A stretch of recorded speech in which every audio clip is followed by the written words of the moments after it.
Buenas tardes, perdón por todos los inconvenientes técnicos. Es nuestra primera experiencia de una disertación mixta, presencial y vía Zoom. Hay muchos conectados por las compus en forma virtual, y bueno, le damos la bienvenida también a quienes están en forma presencial acá en la sede de nuestro colegio departamental Azul. Así que bueno, gracias por la espera. Y bueno, como presidenta del Instituto de Estudios Judiciales de Azul, les doy la bienvenida a quienes están acá y en forma virtual, y tengo hoy el honor de presentar a dos peritos excelentes de nuestro departamento judicial, con quien me ha tocado compartir muchísimas audiencias, así que por eso puedo decir de la excelencia de su trabajo. Y hemos obviamente apoyado muchísimas de nuestras sentencias en una diversidad y un número de pericias que han elaborado tanto María Eugenia como Charo y Miriam, en realidad. Bueno, ellas van a disertar hoy sobre la evaluación pericial en el abuso sexual. Se trata de María Eugenia Navarro. Ella es licenciada y profesora en Psicología de la Universidad Nacional de La Plata, especialista en Psicología Jurídica y Forense con orientación en peritajes. Es perito oficial de nuestra asesoría pericial desde hace 18 años. También está Miriam Rudloff, para nosotros Charo, licenciada en Psicología por la Universidad de El Salvador, con formación en psicotrauma. Es perito oficial de la Suprema Corte desde hace 12 años. Magdalena. Creo que se escucha. Bueno, ahora avanzo yo. En realidad esta idea de esta charla surgió hace bastante. En realidad pre-pandemia teníamos todo previsto para hacer esta charla en marzo del 2020. Pero bueno, por suerte estamos acá ahora. La inquietud, que fue lo que me llevó a preguntarle a Charo si podía ayudarnos en este tema, era justamente esta cuestión de la valoración y de la prueba que tenemos que tener los operadores del Poder Judicial cuando tenemos que valorar y tenemos que ponderar los elementos de juicio en las causas por abuso sexual. Entonces, como muchos de ustedes sabrán, en estas causas tenemos el testimonio del niño o niña, o la mujer, o el varón, que es víctima del delito, y generalmente no hay muchos otros elementos objetivos.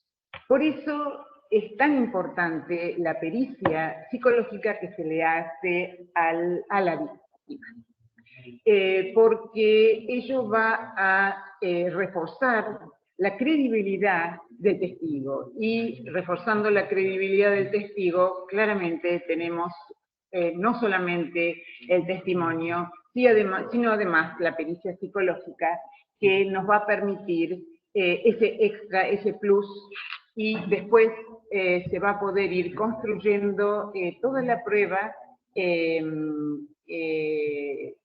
que sea necesaria para fundar una resolución de mérito con respecto a algún agresor o abusador. O no, claramente, ¿no? Porque esta es la cuestión justamente de evaluar cuál es la credibilidad de la testigo. Pero no voy a hablar más, y las voy a dejar en manos de la psicóloga Miriam Rudloff, porque pobre, le decimos Charo, pero en realidad corresponde que la tratemos profesionalmente como corresponde. Así que bueno, primero nos va a dar sus ideas y sus conceptos Charo, y después María Eugenia, y yo los dejo en manos de estas dos profesionales excelentes. Buenas tardes, un gusto estar con ustedes, y con la idea de poder pensar el abuso sexual, pero visto desde la visión de las víctimas, ¿no? A mí me parece interesante pensar el tema del abuso sexual desde el concepto de trauma, y así poder pensar sus implicancias para luego poder llegar al concepto de memoria traumática. Bueno, para esto se usa, digamos, de una definición de abuso sexual que sucede el Diccionario Especializado en Familia y Género de Ángela María Quintero Vázquez, de Editorial Lumen.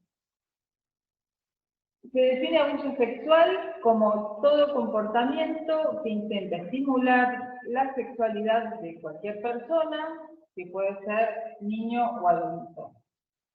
Y esto va a ser para beneficio y goce propio, digamos. Acá empezamos a hablar de algo de no consensuado. En este beneficio y goce propio se aprovecha de cualquier situación de desventaja de la persona vulnerable. Bueno, yo quiero remarcar algunas de estas palabras, ¿no? Que el aprovechamiento de una persona vulnerable. Esto ocurre sin el consentimiento de una de las partes, generalmente bajo coacción, amenaza o chantaje. Produce algún tipo de consecuencia dañina en otra persona, sea en perjuicio de orden físico, psicológico, emocional, sexual o moral. La relación abusiva acontece en medio de un desequilibrio de poder. Se caracteriza por un exceso de poder que detenta a una persona frente a la indefensión de otra para el logro de su satisfacción sexual. Esto facilitado por la incapacidad del agredido para oponer resistencia. Bien, bueno, esta definición, que por eso es un poquito larga, la vamos a ir trabajando a medida que, bueno, que se vaya dando la conversación. Aparece otra definición, que es la de abuso sexual infantil, donde surge como una conducta sexual explícita realizada por una persona adulta contra un menor mediante engaño, seducción, extorsión, intimidación o fuerza. Estas palabras de engaño o seducción o extorsión o intimidación incluso nos habla de que no siempre hay una cuestión de violencia objetiva cuando hay se da una situación de abuso sexual infantil. El proceso que se va dando puede ser en un proceso de seducción, ¿no? Donde el niño, por su corta edad, no entiende de qué se trata esto. Bueno, acá surge que generalmente es realizado por quien tiene una función de protección y por eso hay un abuso de poder y de confianza. Bueno, ¿cómo se relaciona esto con un trauma psíquico, digamos? ¿Por qué decimos que generalmente esto está adecuadamente tramitado, no hay una sistema familiar, del niño o del adulto? Puede ser que lo que se llama traumatología traumática. El traumatístico son que activa el consentimiento que le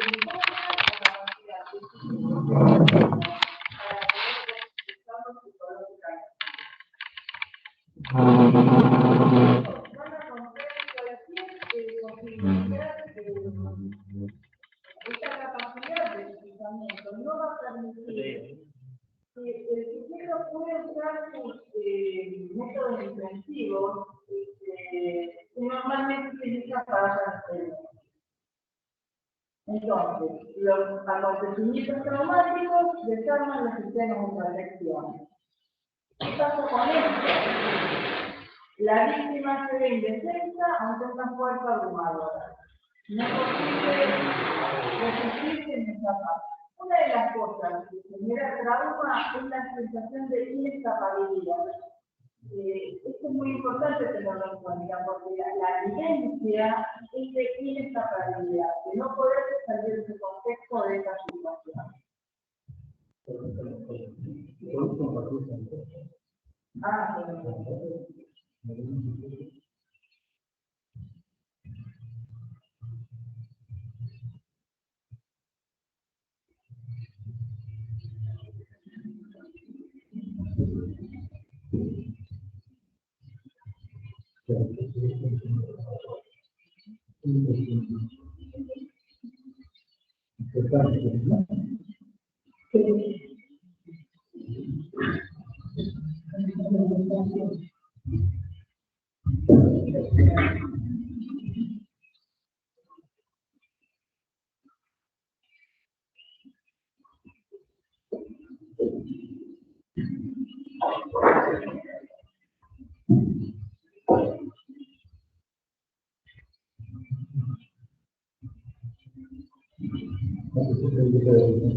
Eugenia, si están con dos máquinas, hay una que tiene el micrófono abierto y esa me parece que interfiere, la de Magdalena.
La disertante, disculpen que siga, tiene el audio muteado. No estamos escuchando nada, Rudolf.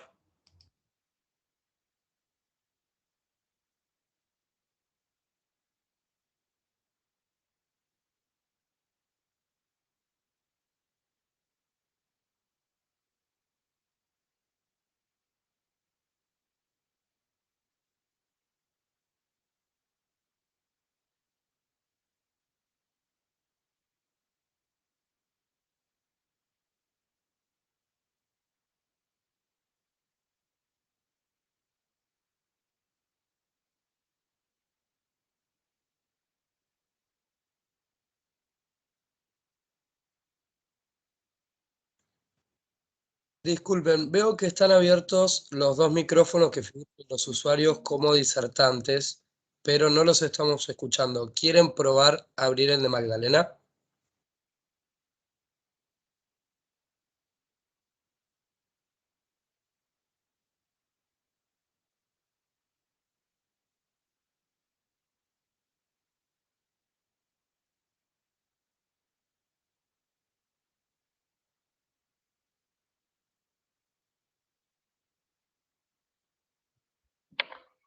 ¿Ahora sí? ¿Ahora se me escucha? A ver. Ahora sí, bárbaro. Bueno, bien. Bueno, no sé si voy a ser reiterativa, pero retomamos. Bueno, los factores que se tienen que tener en cuenta en un abuso sexual o en un abuso sexual infantil van a tener que ver con algo de lo que vamos puntualizando acá.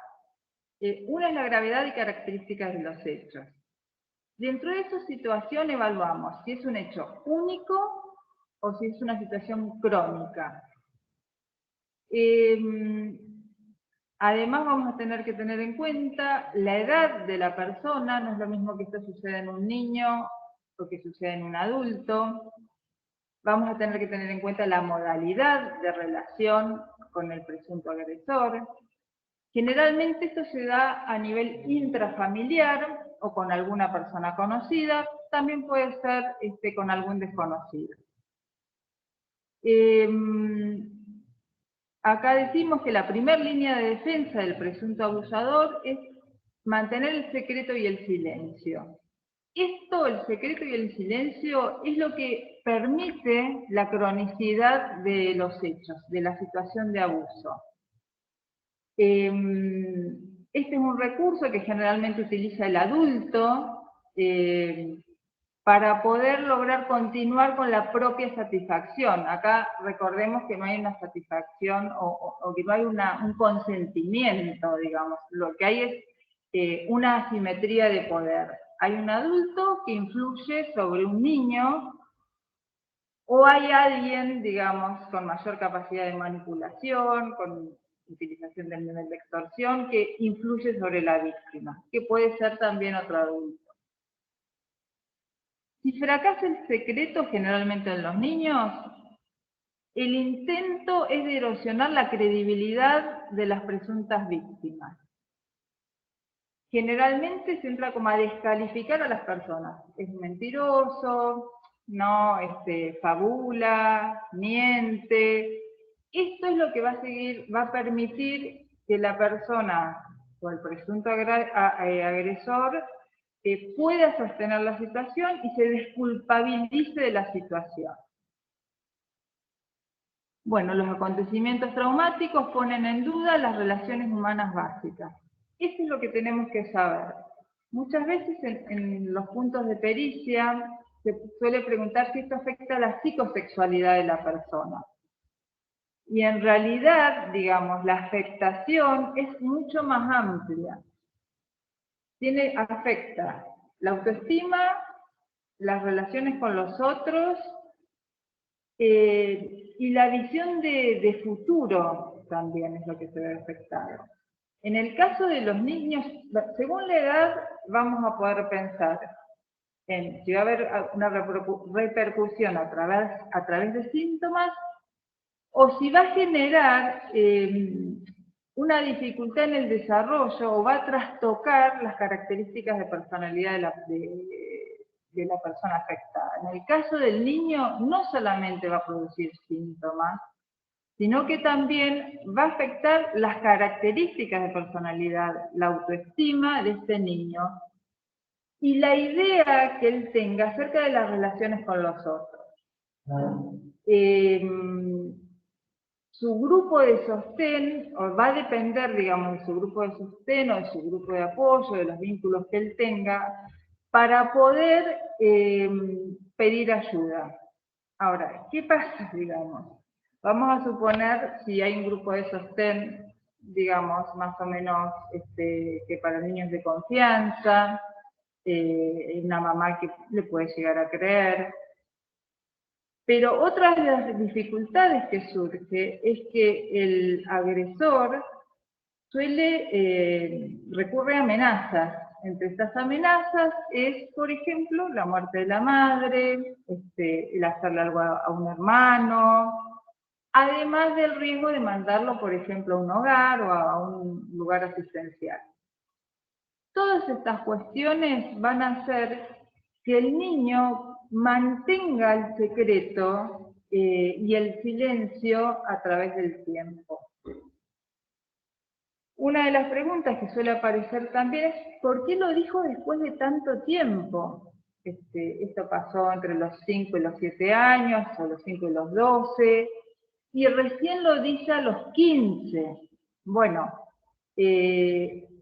tal vez lo que ha posibilitado es él ha ido evolucionando desde el aspecto psíquico, desde el aspecto emocional, va teniendo mayores recursos, va contactándose con otras redes, que puede ser la escuela, amigos, no solo su vínculo es lo intrafamiliar en el caso del niño, sino también va adquiriendo otras redes de sostén. Estos van a ser elementos que posibiliten que el niño pueda hablar, siempre y cuando sienta que alguien de su grupo familiar le vaya a creer, o alguien de su red de sostén externa le pueda creer. Bueno, por eso hablamos de la condición de la vulnerabilidad psicofísica, de los aspectos cognitivos, de los aspectos emocionales. ¿Cuáles son los sentimientos subyacentes generalmente? El miedo, la vergüenza, la humillación y la culpa. Bueno, el miedo puede estar relacionado con la amenaza que produzca el agresor. El sentimiento de vergüenza y de culpa son sentimientos que nosotros tenemos que tener muy en cuenta y preguntas que tenemos que hacer, que siempre hacer. Porque la vergüenza inhibe, la vergüenza no posibilita, la culpa lo mismo, inhibe y no posibilita. Esto hace que la persona oculte esto por más tiempo, además de sentir el sentimiento de humillación. Acá hay otra palabra en la filmina que dice entidad potencial. Muchas veces los síntomas no surgen en el momento en que esto va ocurriendo, sino que surge mucho después. Esto tiene que ver, por ejemplo, vamos a suponer que un niño padece de abuso sexual entre los 5 y 7 años, va todo supuestamente bien, o no hay una lectura de que esté pasando algo. Puede ser que a los 14 surjan los síntomas o se empiecen a ver los síntomas a través del consumo de alcohol, de lesiones, de autolesiones.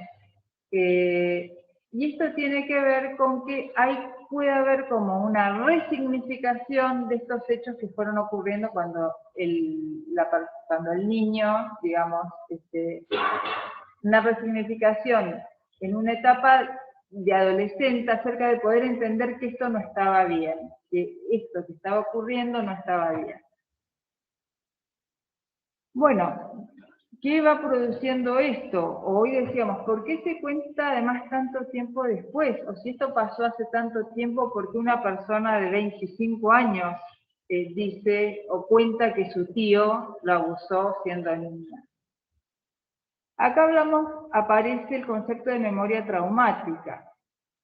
La memoria traumática se diferencia de la memoria no traumática, porque la sensación, digamos, del recuerdo aparece como una vivencia actual. Lo que aparece en la memoria traumática es la vivencia de que esto está volviendo a pasar. O se siente que el recuerdo viene, aparece alguna sensación, aparece, bueno, alguna como imagen. Esto hace que, digamos, la situación de trauma para la persona que lo padece sea actual, está actualizada, no se ha podido historizar, no ha podido formar parte como de una narrativa, o de, digamos, se ha perdido el contexto. Entonces la sensación es que esto todavía se sigue padeciendo. esta es la vivencia, digamos, de la persona que va viviendo que siente esta vivencia de abuso. Bueno, ¿qué va cambiando? Está lo que se denominan las creencias pre-trauma y las creencias post-trauma. La creencia post-trauma, pre-trauma, hay una confianza en sí mismo, a partir de un hecho que se vivencia como traumático, de alguna situación de abuso, esta confianza ya no está. Antes se confiaba en los vínculos, a partir de una situación de vulnerabilidad o de trauma, esto ya deja de existir. Aparece la sensación de pérdida de control, sensación de inseguridad. El mundo ya no es seguro. Bueno, ¿qué sigue pasando? Bueno, hay diferencias en cuanto a la memoria. Cuando un evento es único, generalmente se tiene un recuerdo preciso de esto. Cuando el trauma es acumulativo o la situación se ve cronificada, aparecen solo imágenes. No se puede como hacer un relato continuo de toda la situación que se ha ido vivenciando. Esto, el riesgo es que se pierda digamos, si no se conoce esto, se puede pensar que el relato no es creíble. Pero precisamente que aparezcan solo recuerdos de determinadas situaciones, algunas circunstancias, o que pueda describir sensaciones, olores, ruidos, colores o determinada característica, hace que este relato, que habla de la memoria traumática y que este relato pueda ser creíble.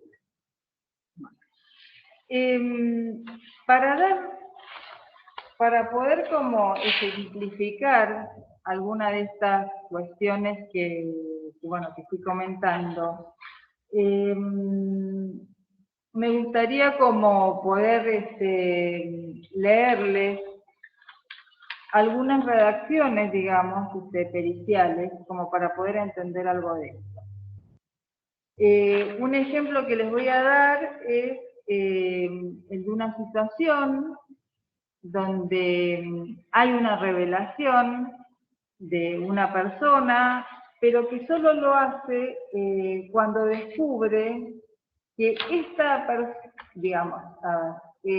hay una víctima, que es una adulta, que no cuenta nada acerca de su vivencia, pero que esta situación es repetida, digamos, por este adulto abusador con su hija. Entonces, ella nos cuenta que los abusos que ella vivió se inician hace 5 años, con un tío, en el campo. Recuerda que en su niñez tenía conductas autolesivas, pero que ella no podía contar nada de lo que le estaba haciendo su tío. Expone que él la amenazaba si la madre se enteraba, la amenazaba y le decía que si la madre se enteraba la iba a matar. Dice, para la familia él mostraba ser el tío perfecto, les traía regalo a todos. Ella dice, quería que mi mamá se diera cuenta y a la vez no. Esto nos habla de la ambivalencia que surge en la persona acerca del decir o no decir acerca de esto. Dice que se diera cuenta para que lo sacara, pero por otro lado presentaba ambivalencia por el miedo infundido por el denunciado. Esto de que su madre la mataría si ella contaba. Esto ella la ponía en una posición de vulnerabilidad y de protección para cualquier tipo de manifestación ligada a este suceso. Dice, sentía miedo que nadie le creyera, a quedarse sola, que nadie le iba a creer. Acá aparece el temor al rechazo y al desamparo. Todas estas cuestiones, estas emociones son las que se van poniendo en juego en una víctima. Dice, no pude cuidar a mi hija por no hablar. ¿Esto por qué lo dice? Porque esta situación, al no haberlo planteado ella ni su familia, hizo que se viera expuesta su hija.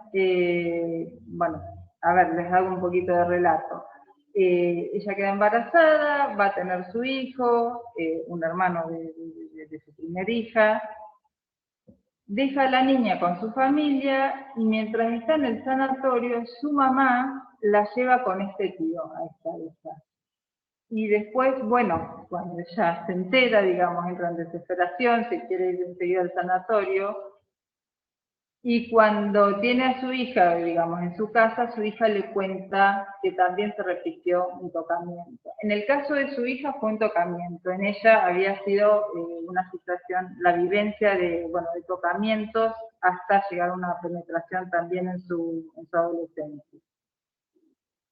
Dice, entre las cosas que ella por las cuales no contaba cuando era niña, era esto. Dice, el solo pensar que su madre se pudiera enterar y era su hermano, eso le producía mucha culpa. Cuenta acerca de la modalidad vincular, ¿no? Dice, él nunca quería llevar a mis hermanos, porque me llevaba a mí. Y me decía que no me negara a ir porque mi mamá se iba a dar cuenta y me iba a matar.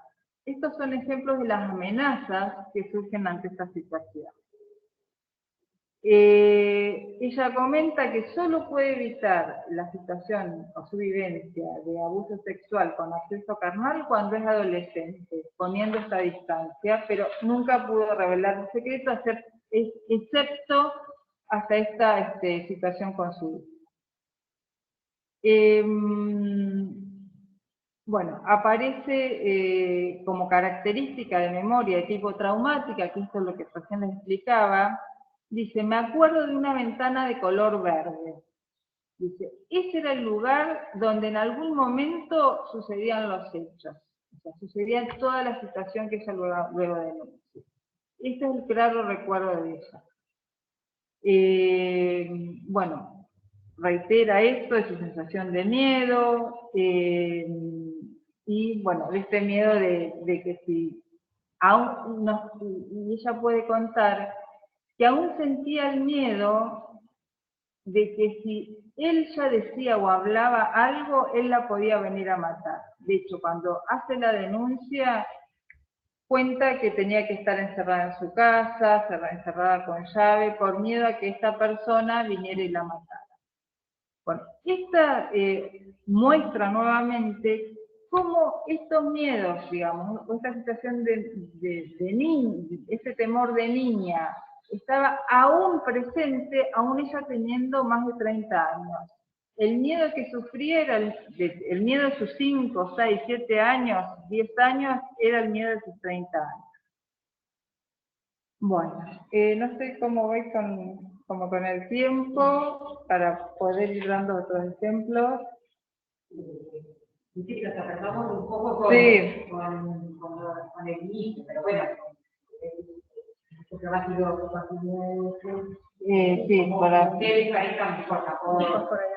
Bueno, esto es como una presentación de algunos de los temas que van surgiendo en las situaciones de abuso. Y sí me gustaría como decir una frase que dice Judith Herman en su libro Trauma y Recuperación, es una psiquiatra americana, ya fallecida, y que dice, cuando por fin se reconoce la verdad, los supervivientes pueden empezar la curación. Esto le da el sentido, digamos, a la necesidad de las personas de poder develar el secreto y de también sentir que se hace justicia, porque las personas sienten que esto, digamos, este malestar o esto traumático que sucedió, la persona, digamos, que hizo esta afectación, necesita una pena, necesita, digamos, que esto sea reparado de alguna manera, ¿no? Bueno, les agradezco. Cualquier cosa continuamos después más tarde con las preguntas. Nos vemos en el Bueno, mientras acomodamos esto, agradezco la invitación a la doctora Forbes, al Instituto de Estudios Judiciales, ¿no?, por esta invitación. La idea era puntualizar algunos conceptos y articularlos con lo que es nuestra práctica pericial para poder brindar algún aporte que sirva a la parte investigativa, ¿no?, desde lo que nosotros vemos desde el abordaje pericial. Mi idea era, bueno, tomando la evaluación psicológico-pericial en víctimas, era hacer un recorte y tomar qué nos dice la pericia cuando hay retractación o cuando no hay relato por parte de la persona, ¿no? Para eso, antes de llegar a la retractación, tenemos que empezar por la revelación, ¿no? Y entender que la revelación no va a ser un acto único, sino que va a ser un proceso. Seguramente va a haber una primera revelación a alguien y se va a ir complejizando en sucesivos relatos que la víctima pueda hacer, y para eso tenemos que tomar las características y los obstáculos que nos va a dar esta revelación, y que tiene que ver las características con la complejidad misma del fenómeno abusivo, no inherente a la misma persona que lo padece, y también a los prejuicios que pueda tener la persona quien escucha para recibir esa revelación y que de alguna manera haga obstáculo a una buena escucha. Por eso ahí simbolicé en este gráfico una doble barrera que se nos va a presentar, que se conjugan dos barreras, ¿no? La barrera de la propia persona para poder transmitir aquello que le sucedió, y la barrera de quien escucha por sus propios prejuicios, ¿no?, para poder dar crédito a eso que está escuchando, porque tal vez no encaja en sus propios moldes. Y por este no encajar en sus moldes, a veces desde estos moldes prejuiciosos se pueden hacer preguntas que sean inadecuadas, que sean revictimizantes, como por ejemplo, ¿por qué no lo contaste antes? O ¿por qué no te defendiste?, ¿no? Entonces, bueno, si retomamos y repasamos el concepto de síndrome de acomodación al abuso sexual infantil, del psiquiatra Sumit, nos va a permitir también dar respuesta a por qué no lo dijo antes o por qué no se defendió, ¿no? Acá, si bien no es un síndrome, si bien no es un síndrome propiamente dicho, sí es una buena descripción, una valiosa descripción acerca del proceso que atraviesa el niño de victimización. Y ese proceso tiene que ver con este secreto, como dijo Charo, al que es compelido el niño o la niña para mantener la situación abusiva silenciada por amenazas explícitas o implícitas. A veces hasta el niño en la forma en la que se relata y se enuncia el hecho, se le dice lo que estamos haciendo, no lo tenemos que contar, como si el niño estuviera haciendo él una situación inadecuada, ¿no? Esas amenazas de que alguien va a morir, o si lo contamos, mamá se suicida, esas amenazas hacen que el niño desarrolle sentimientos de impotencia y de desprotección que lo dejen atrapado en esa situación abusiva y se acomode a la situación abusiva crónicamente, y solamente se va a poder acomodar desde el mecanismo disociativo, ¿no? Entonces, de esa manera, al acomodarse en una situación crónica de abuso, la revelación siempre va a ser tardía, porque es un acomodamiento que fue durante años. Y seguramente cuando lo revele, y cuando no haya una buena escucha o contención, va a haber una retractación. Entonces mi idea es tomar algunos casos que tengan que ver con esto, con la retractación, tanto en niños como en adultos, y también cuando no hay relato, ¿no? ¿Qué hacemos? ¿Qué nos puede decir esa persona en la pericia psicológica, ¿no? ¿De qué manera puede decir sin decir? Bueno, ¿por qué la revelación del evento traumático es tardía? Dijimos por el propio atrapamiento, ¿no? Obviamente que va a ser tardía, porque el niño por miedo no lo pudo decir. O a veces hay otras personas que cuando vivenciaron el abuso lo vivenciaron a manera de juego, ¿no?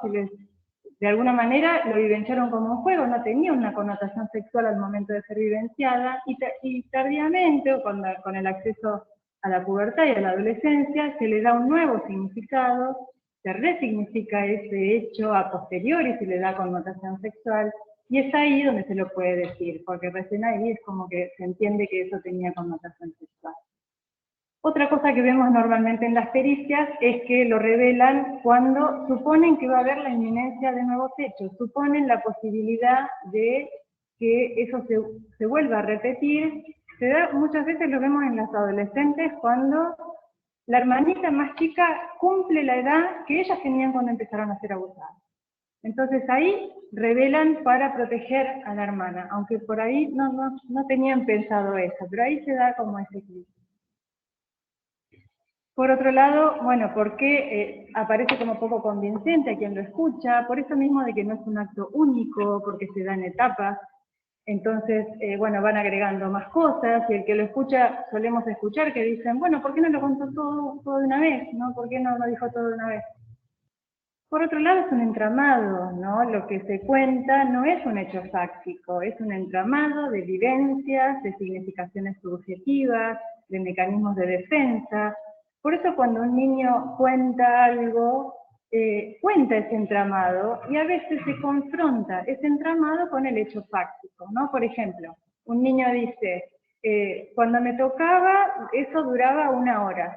Y quienes lo escuchan dicen, no puede ser porque la mamá salía 10 minutos y volvía, no salía 1 hora. Pero bueno, para quien lo vivenció, eso duraba 1 hora, duraba una eternidad, se lo puede significar como 1 hora, con lo cual no está mintiendo, está diciendo su vivencia. El error es creer que está hablando del hecho fáctico. Entonces, otra de las cuestiones que hay que tener en cuenta para quien escucha es que se da este entramado y que la temporalidad es uno de los factores que más se desdibuja. Seguramente eso de los tiempos va a estar desdibujado cuando lo relata.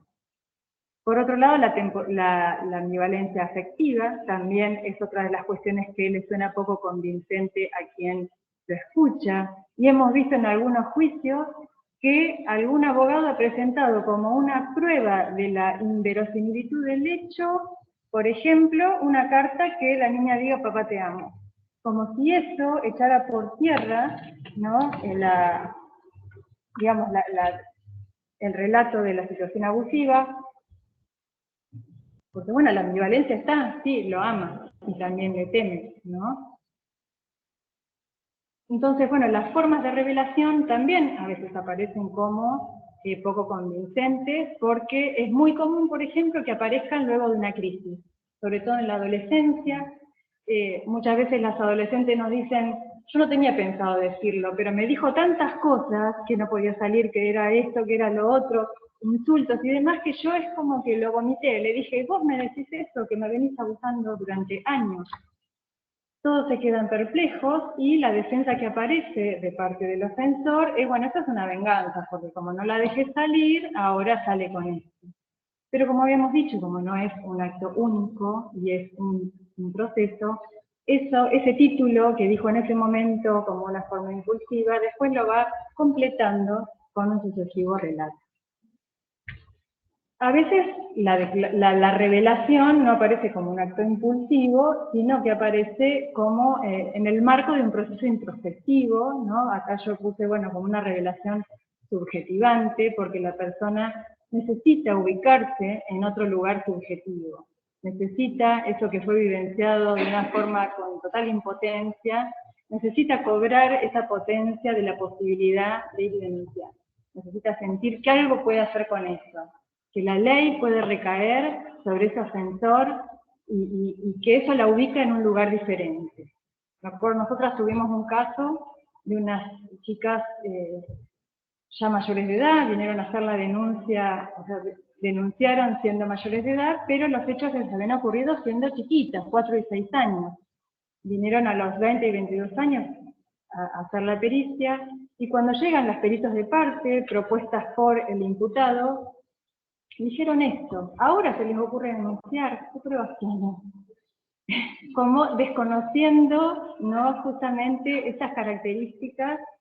Esto, las chicas habían decidido porque necesitaban ubicarse en otro lugar. Los padres cuando eran chiquitos habían decidido dejar todo ahí, no denunciar, pero ellas sentían esa necesidad. Después, bueno, decimos la retractación es como el corolario de este síndrome de adaptación a la condenación al abuso, porque bueno, si no hay una buena contención, si no está esa contención y esa escucha, es probable que la víctima se retracte.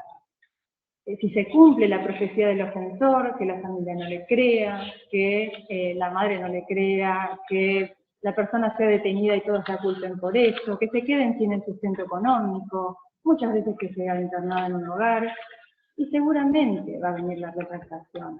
Muchas veces vemos que la denuncia la hace la escuela, después pasa, la persona la detienen, la madre la confronta con el mismo ofensor, es todo, se produce todo un desbarajuste, y bueno, cuando la niña llega a cámara Gesell, dice, no, todo lo que conté es mentira, era para llamar la atención. Era lo lógico que iba a pasar eso, ¿no? Sin estar esa contención. Entonces, bueno, ¿cómo escuchar esos relatos? Una de las, como hay varias situaciones posibles, esto de que por ahí alguien negaba y después lo afirma porque se animó, o alguien afirmaba haber sido víctima de algún hecho y después lo niega porque se retracta, o aparecen relatos confusos, pero la afectación emocional está, o al revés, relatos que están muy completos pero sin nada de afectación emocional. Eso le suena raro a quien lo escuche, ¿no? Y por eso es necesario que podamos ir desterrando los estereotipos. Los estereotipos de víctima, que sería esperar que una niña o adolescente le vaya mal en la escuela, o esté llena de sintomatología, porque a veces eso no pasa. Me acuerdo en ese mismo juicio, el abogado presentó como una prueba, sacó el boletín de la niña, que era un boletín perfecto, de notas altas, diciendo, con este boletín es imposible que esa niña le haya pasado esto. Y eso parte de un estereotipo, ¿no? De pensar que necesariamente la víctima le tiene que ir mal en la escuela, por ejemplo. Y eso no pasaba. También pensar en las adultas, que va a ser una adulta sumisa, dócil, que habla en voz baja, tal vez con recursos intelectuales bajos, y eso no pasa. Uno de los ejemplos que voy a traer es justamente de una víctima que viene como muy agresiva, ¿no? Entonces, bueno, si podemos reconocer esos estereotipos, eliminarlos, no vamos a revictimizar y tampoco vamos a crear un clima de impunidad respecto de los ofensores. Entonces, bueno, ¿qué nos dice la pericia, no? Cuando el relato es confuso o cuando no hay relato. Yo pensé traer 3 casitos, uno de una niña que se retracta de una primera revelación que le hace a su hermana, luego de una adulta que se retracta en pleno juicio, y de un niño que no habla, ¿no? Que no trae relatos. Primero tenemos a esta niña, que quien llamaremos Laura, de 12 años, de una hermana mayor, denunció ya independizada a ella, que la niña le habría contado a ella que había sido víctima de abuso sexual por parte del padre. Cuando Laura llega a cámara Gesell, ella dice que no se acuerda nada de lo que le contó a la hermana, está bastante disgustada, yo vi la cámara Gesell disgustada frente a las preguntas que se le hacen, y después por ahí dice que cree que puede ser que alguna vez algo le haya pasado, pero con una persona que no se acuerda quién es. Bueno, llega la pericia, ella me dice que sus papás se separaron hace 2 años, tiene 3 hermanos más grandes, uno mellizo y otro hermano más chiquita. Ella se describe como una persona solitaria, de pocos amigos, dice, soy rara, no soy sociable. Me cuenta que cuando los papás se separaron, la mamá dice, mamá se calmó porque estaba como muy alterada, tantas discusiones con papá. Y dice que el padre lloraba todo el día y que eso le generó preocupación a su hermana. Ella también lloraba todo el día, pero me dice que lloraba porque se acordaba de la discusión de los padres y porque su abuela había fallecido. Bueno, a su papá lo describe desde aspectos positivos, dice sincero, no le gusta mentir, ni que le mientan, que nos cuidemos, que seamos compañeros. Lo caracteriza como ligado amorosamente a todos los hijos y especialmente a ella. Dice, yo sigo siendo su nena, su consentida. Bueno, no insistimos mucho con esto, pasamos a las pruebas. Aplicamos la técnica de Roger, ella en una primer lámina que explora sobre la imagen de sí. Dice, acá veo una mariposa rara, quieta, acuérdense que ella rara se había caracterizado a sí misma. Bueno, después dice, veo a Maléfica, en otra técnica gráfica ella se había caracterizado como mala. Y digo, a ver, Maléfica, dice, porque vi la película, entonces me cuenta que vio la película, que la vio 10 veces, Y bueno, yo la había visto, pero le digo, ¿de qué trata esa película? Y me dice, bueno, de una chica que le arrancan las alas y después está tan enojada que todo lo hace por su enojo, ¿no? Bueno, seguimos mirando las otras láminas, cuando llegamos a, obviamente que la persona que hace esto no sabe que explora cada una de las láminas, cuando llegamos a la lámina 4, esta que está acá, que explora sobre las funciones paternas, ella se paraliza y no puede decir nada, no veo nada. Seguimos con las otras, y cuando volvemos a la etapa de encuesta, que es ir volviendo sobre cada una de las láminas para explicar dónde y cómo vio lo que vio, dice, sí, ahora veo una persona disfrazada. En realidad es un mozo disfrazado de persona. Estos elementos, más allá de la codificación cuantitativa que hacemos de la técnica de Roger, estos elementos cualitativos nos hablan de que hay contenidos mórbidos, hay acción padecida, todos nos hablan de la perturbación emocional, ¿no? De una atribución de sí misma, características de sí misma de una forma muy devaluada, y una imagen del padre, fíjense, monstruo disfrazado, con una gran connotación de perturbación emocional y de ocultamiento. Por otro lado tenemos un índice de trauma, el índice de contenido traumático, acá daba mucho más del rango esperable, con lo cual podemos decir que hay elementos traumatogénicos en la actividad, ¿no? Esto nos lo da esta prueba, pero lo vamos corroborando igualmente con otros, ¿no? Y complementando con otras pruebas. Le administro un inventario de frases, que es un inventario de frases que tiene que ir marcando sí o no, según si la frase se aplica o no hacia ella. ¿No? Son 56 frases que miden ejes físicos, emocionales, comportamentales, cognitivos y sociales. En este caso aparecen indicadores de afectación en los ejes emocional, miedo, depresión, baja autoestima y culpa, y en el eje comportamental aparece agresión, introversión, impulsividad y enojo. También aparecen acá indicadores de elementos postraumáticos y mecanismos disociativos. Ella eligió marcarlo ella sola, a veces algunos prefieren que uno les lea y me van diciendo sí o no, o marcarlo ella sola, y ella, fíjense que marcó en la afirmación 12, dice, confío que mi papá no me va a lastimar, pone no. Y en la 36, me gusta quedarme sola con mi papá, pone no. Y ella había hablado del padre como un divino, ¿no? Entonces, bueno, hay algunas cosas que empiezan a hacer ruido ahí. Bueno, después, acá fueron 2 entrevistas, la perilla se hizo en 2 entrevistas, cuando retomo algunos de los indicadores de las técnicas, que digo, bueno, pareciera que además de triste, te pasan un montón de otras cosas, ¿no? Porque estás enojada, con miedo, aparecen un montón.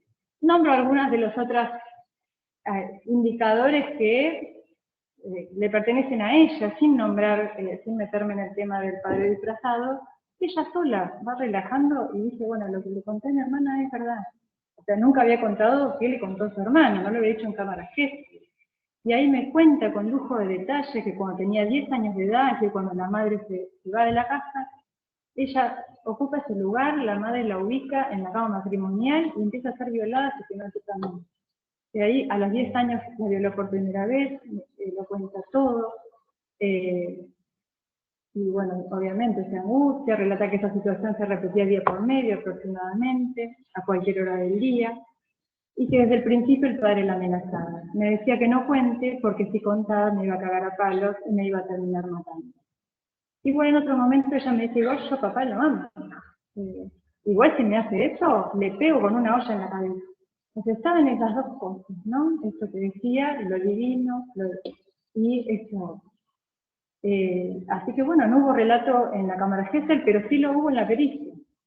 Me dice que no lo contó en la cámara Gesell porque tenía vergüenza, y además la hermana menor repetía que le extrañaba mucho al papá, y que decía, no, papá no se hizo nada.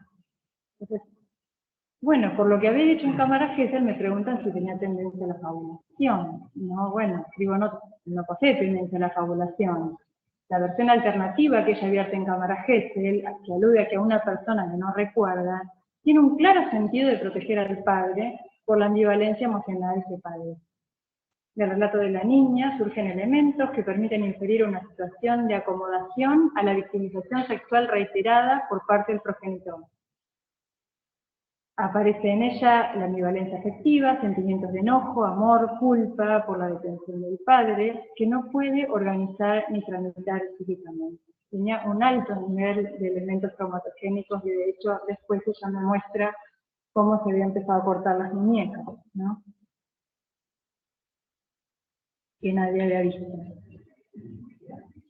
Bueno, después tocó justito antes de la pandemia un caso de una persona, una mujer joven que se retracta en pleno juicio. Una joven que tras haber denunciado violencia de género por parte de su pareja, se retractó en el juicio oral.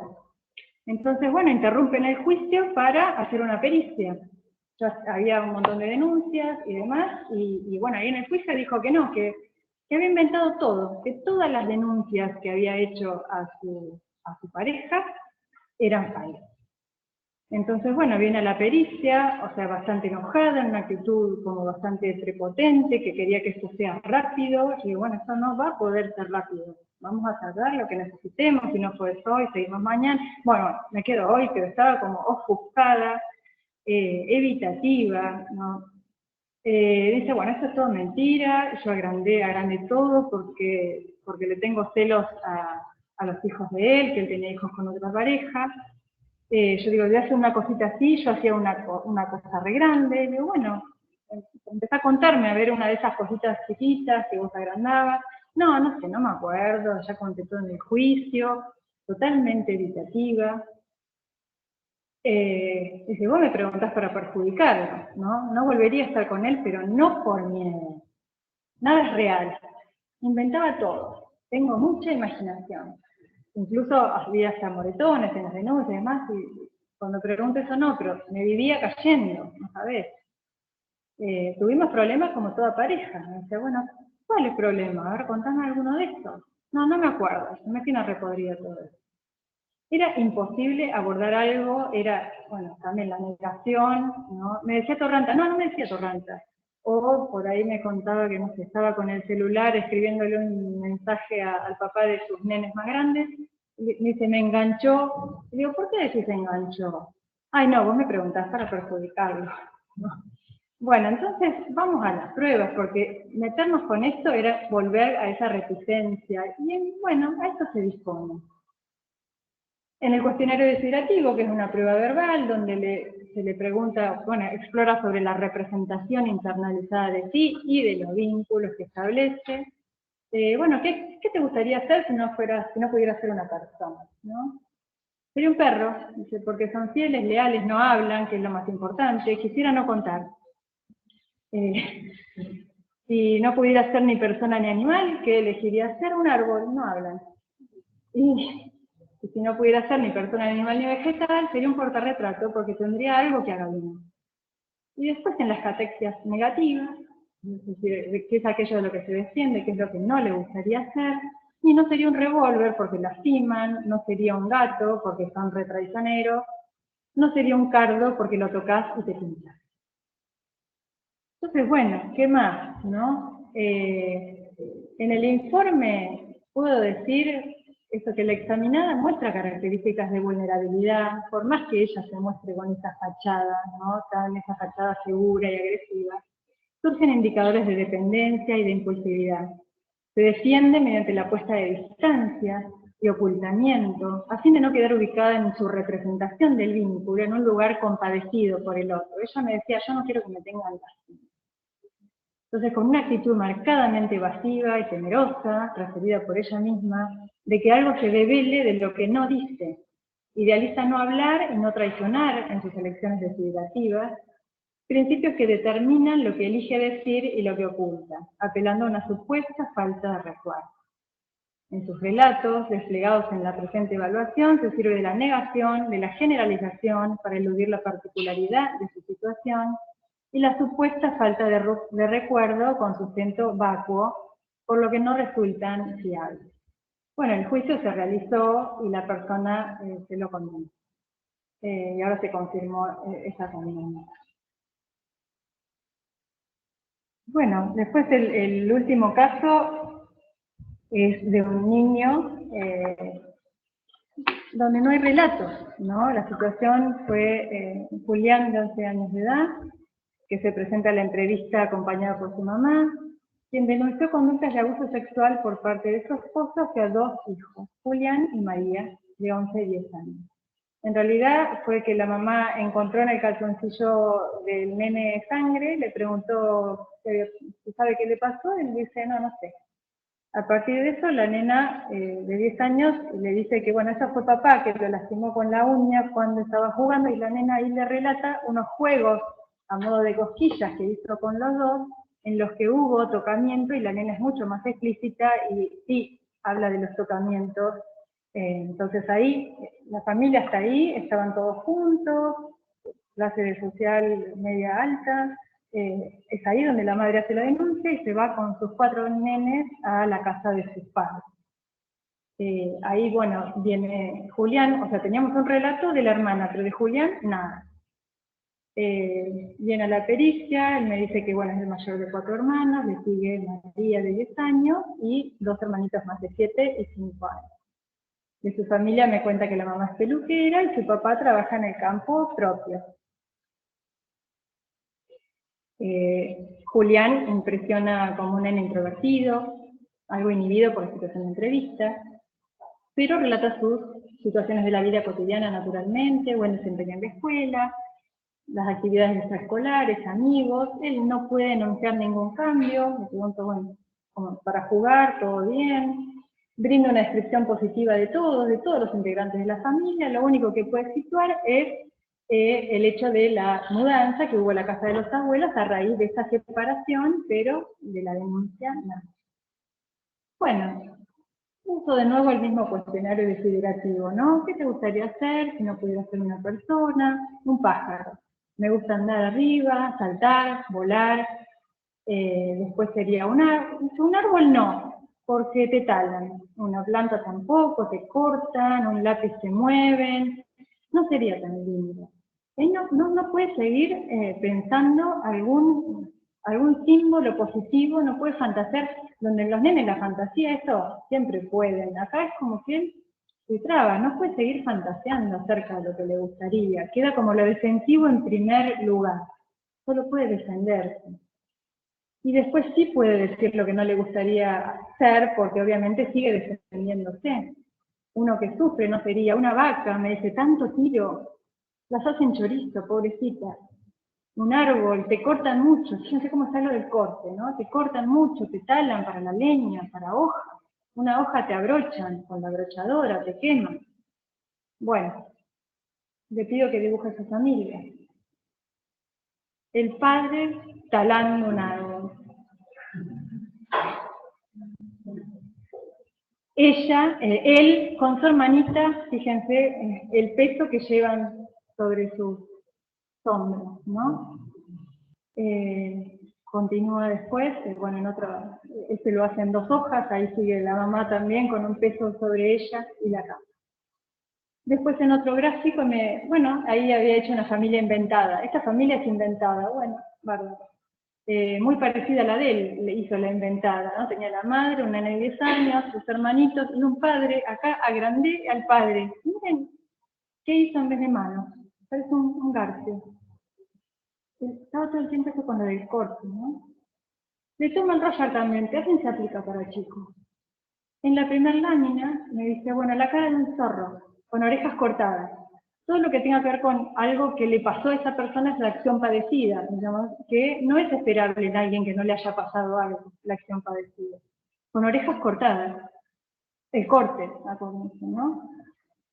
Bueno, un murciélago que después es un vampiro, ¿no? Es peor, de la imagen paterna, durmiendo. El padre estaba esperando, en la realidad. Y aquella que explora acerca de la sexualidad, un gato hecho alfombra, pobrecito. O sea, no es una alfombra, es un gato hecho alfombra, ¿no? Algo que también padeció. También es concordante con lo otro, ¿no? Hay algo que si bien él no lo dice, se repite en todas las técnicas. Bueno, para pensar estas cuestiones, ¿no? Eso que pensábamos al principio, la verosimilitud de los hechos. Verosímil es similar a la verdad, no es la verdad. Decíamos que está atravesado por otras cuestiones. a veces nos encontramos con que criterios discursivos de verosimilitud parecen cumplirse, ¿no? Y el hecho tal vez no haber acontecido, ¿no? Después eso en la pericia cae, cuando aparece alguna cuestión de inoculación o co-construcción, en la pericia cae. Y después en otras situaciones nos pasa al revés, que hay criterios discursivos de verosimilitud que pueden faltar porque los detalles faltan o el orden lógico falta y el hecho sí haber acontecido, ¿no? Hay situaciones traumáticas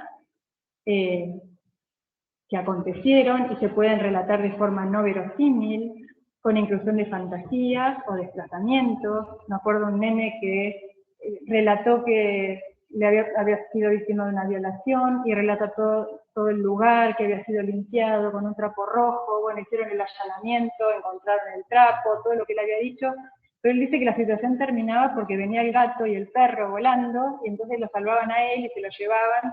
Él lo finalizó con una situación fantasiada.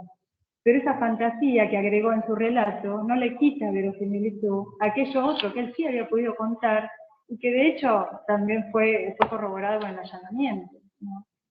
También vemos situaciones de desplazamiento, ¿no? Donde los relatos a veces, hay algo que no cierra en el relato, que uno dice, pero con una afectación emocional tal.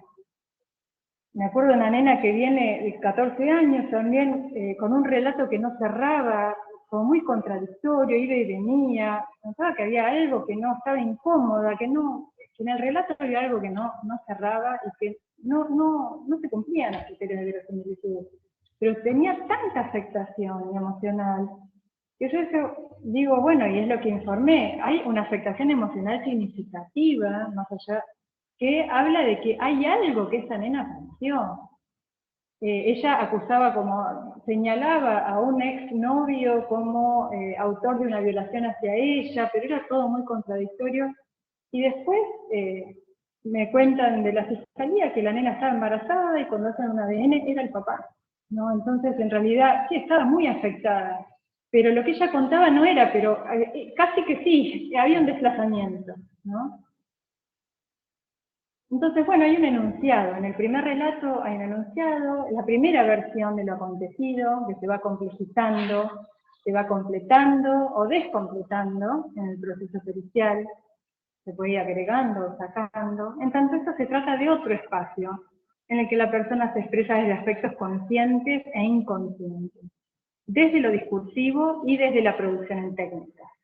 Se expresa la verdad del sujeto, algo del velo cae, lo que contribuirá a la tramitación de lo traumático para quien lo ha padecido y a la continuidad de la investigación. Bueno, eso es un poquito de mensaje. Bueno, muchas gracias.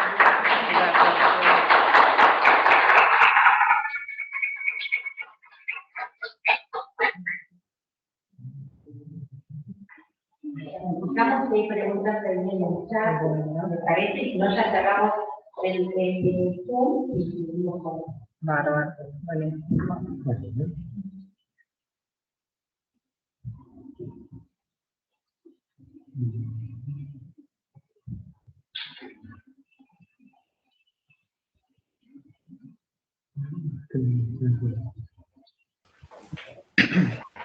Perdón, buenas tardes. Una pregunta. La licenciada Rudloff, ¿me escucha? Sí, lo escucho. La licenciada Rudloff habló en su momento de la entidad potencial. Habló algo de los eventos a edad temprana y luego de velamiento en una edad posterior. ¿Podría ampliar un poquito más? Porque no lo terminé de entender efectivamente a qué se refería con esto de edad potencial.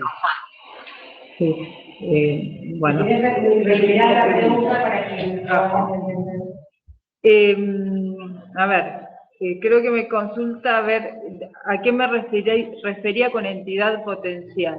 Bueno, los hechos pueden ocurrir, supongamos cuando un nene tiene 5 años, se da una situación de juego, vamos a suponer con el padrastro, y la vivencia es de juego. Después el nene va creciendo, adquiere conocimientos en la escuela y hay alguna clase de ASI, vamos a suponer, donde descubre que estos juegos que iba haciendo su padrastro, su papá, tenía que ver no con una cuestión de ternura, sino con algo sexualizado.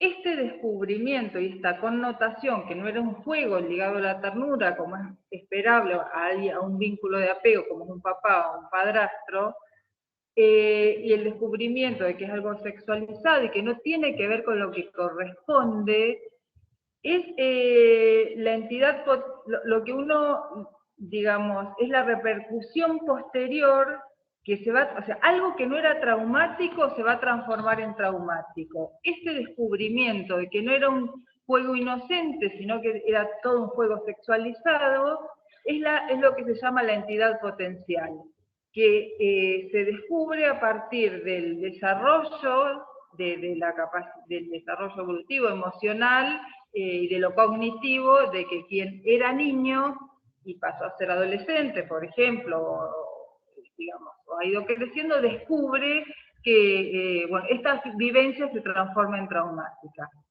Con esto me refería a la entidad potencial.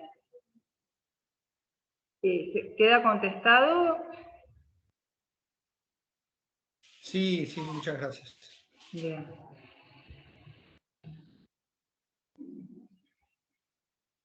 Yo lo que quería era compartir el sábado, después lo compartimos a los demás. Sí. Yo hay algo que quisiera agregar que no, Es como raro estar manejando. Sí, tal cual.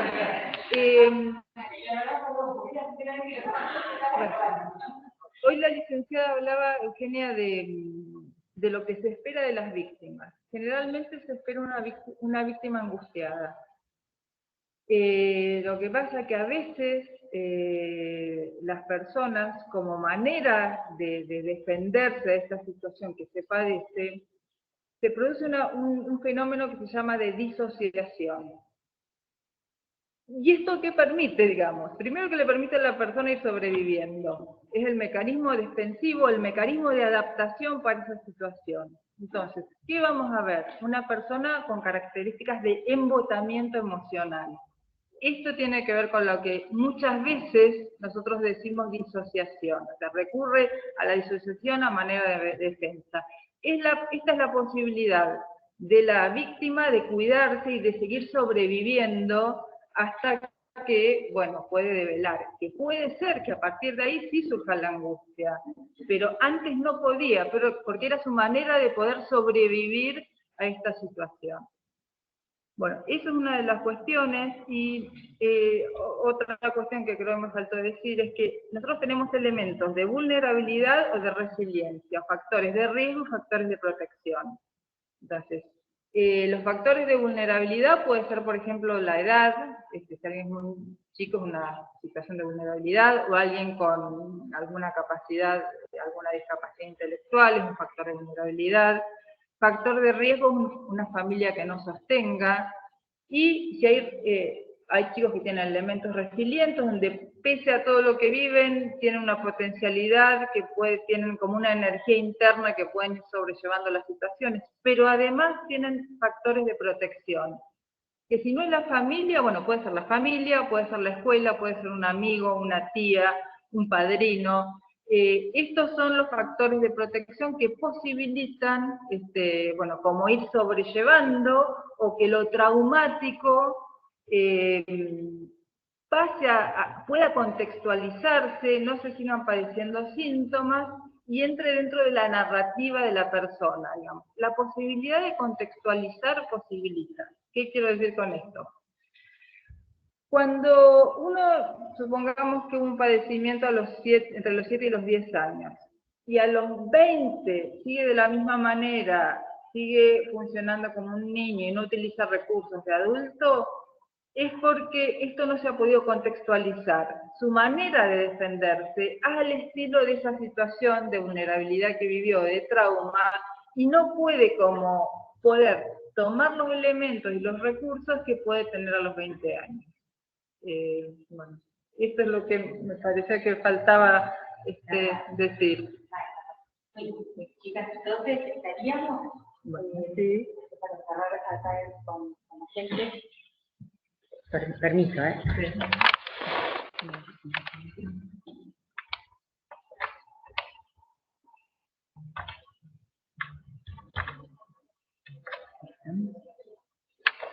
Bueno, muy bien, entonces, bueno, gracias a quienes han venido presencialmente, gracias por el aguante de los desperfectos técnicos, y bueno, en un futuro iremos mejorando este sistema mixto, pero creo que está muy bueno, así que bueno, gracias a todos por acompañarnos.